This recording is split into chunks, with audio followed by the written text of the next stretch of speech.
Lokatsiya omili nima?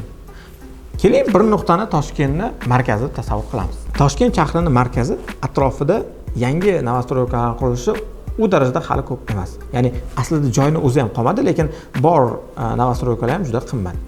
Bu joydan uy olishni sizga tavsiya qilaman, qilmayman deb aytmayman. Bu joydan oladigan o'zi ma'lum bir toifa vakillari bor.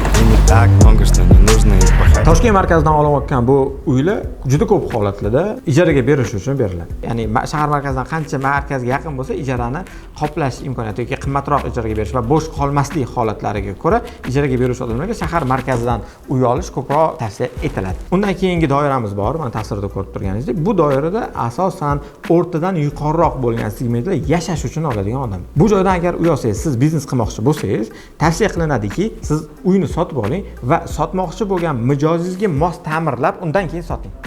Va shuni evazigagina yaxshi foyda ko'rasiz. Tasvirda ko'rib turgan 3-doiramizda bo'lsa, ommabop, xalqchil, hammaga mos keladigan, juda ko'pchilik xohlaydigan doiramiz shu. Bu joyda shunchaki uyni sotib olib, biroz remont qilib sotishi o'zi juda katta foyda olib keladi.